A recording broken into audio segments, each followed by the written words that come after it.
আছো? Hello everyone, আশা করছি সবাই ভালো আছো, আমিও ভালো আছি। আবারও একটা নতুন ভিডিও নিয়ে তোমাদের সাথে এসে পড়েছি। এই ভিডিওটা ছিল শনিবার, মানে কালকের ভিডিও। এই ভিডিওটা আমি বানিয়েছিলাম, অনেক লেট হয়ে গেছিলো বানাতে, এই জন্য শেয়ার করতে তোমাদের সাথে পারিনি। তো আজকে তোমাদের সাথে ভয়েস ওভার দিয়ে এখন আমি শেয়ার করছি। এখন বাজে প্রায় 2টো, এখনও আমার লাঞ্চ রেডি হয়নি, কেন কি আজকে আমার হেল্পার আসেনি, এই জন্য অনেক কাজ করতে লেগেছে বলে এখন আমার মাত্র রেডি হচ্ছে। এটার রেসিপি আমি কালকে দিব। কালকে বানিয়েছিলাম বেগুনের ঝাল, আর বানিয়েছিলাম টমেটো ডিম, যেটা আমার হাজব্যান্ড খেতে অনেক ভালোবাসে। তো ঘরে কিছু সবজি থাকলে তখন টেনশন থাকে না, কিন্তু কিছু সবজি না থাকলে তখন টেনশন হয়ে যায় কী বানাবো। আর কালকে সবজি আমার কিছুই ছিল না, এই জন্য বেগুনের ঝাল বানিয়েছিলাম, মানে একদম মাখা করে। দেখো এই রেসিপিটা তোমরা ট্রাই করবে, আগেও আমি হয়তো শেয়ার করেছিলাম একবার, তো তোমরা ভালো করে এটা দেখে নাও।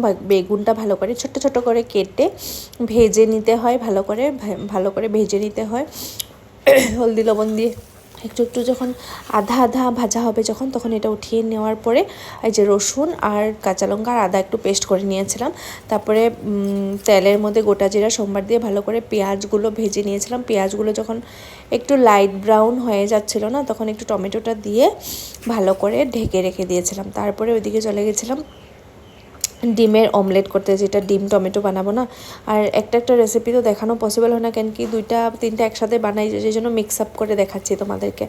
তো আমার সব ভিডিওতে 2টা বা 3টা রেসিপি থাকেই, মানে একটা করে ছাড়তে পারি না আমি, অসুবিধা হয়ে যায় মেনটেন করতে মানে ভিডিওগুলোতে। তো ডিমগুলো অমলেট করছিলাম এদিকে, আর এদিকে দেখো আমার টমেটো আর পেঁয়াজিটা আছে, ওইটা একটু রেড হয়ে গেছে। তো এখানের মধ্যে হলদি, জিরার গুঁড়ো, চিনি, একটু লবণ আর তোমার কাঁচা লঙ্কা, রসুন, আদা পেস্টটা যেটা ছিল ওইটা দিয়ে দিয়েছি। ওইটা দিয়ে ভালো করে কষিয়ে তারপরে দিয়ে দিয়েছিলাম ভাজা যেটা বেগুন ছিল, ওইটা দিয়ে ভালো করে আর একটু জল দিয়ে ঢেকে নিয়েছিলাম। তারপরে ভালো করে কষিয়ে নিয়েছিলাম, এরকমই হবে, একদম ড্রাই হবে এটা। তারপরে ধনেপাতা দিয়ে নামিয়ে নিয়েছিলাম। এরকম করে তোমরা এটা ট্রাই করবে, অনেক টেস্ট লাগে খেতে। আমারটাতে একটু লবণটা কম হয়ে গেছিলো, কিন্তু টেস্ট হয়েছিল খেতে। আমাদের ঘরে এটা, আমাদের মানে বাড়িতে আমার হাজব্যান্ড এটা খুব প্রিয়। আর তারপরে বানিয়েছিলাম এই যে টমেটো ডিমটা দেখো, ডিমটা ফার্স্টে অমলেট করে নিয়েছিলাম কুচি করে পেঁয়াজ কেটে। তারপরে তেলের মধ্যে দিয়েছিলাম গোটা জিরা সোমবার, তারপরে কুচি করে পেঁয়াজগুলো কেটে দিয়ে দিয়েছিলাম, টমেটো দিয়ে দিয়েছিলাম, একটু লবণ দিয়ে ভালো করে মজতে দেওয়ার জন্য ঢেকে দিয়েছিলাম। তারপরে যখন মজে গেছিলো তারপরে দিয়েছিলাম হলদি, জিরার গুঁড়ো, তারপরে লবণ, তারপরে একটু গরম মশলা গুঁড়ো, একটু চিনি দিয়েছিলাম। তারপরে আদা রসুন লঙ্কার যেটা পেস্ট ছিল ওটা দিয়ে দিয়েছিলাম। তারপরে ভালো করে কষিয়ে জল দিয়ে দিয়েছিলাম।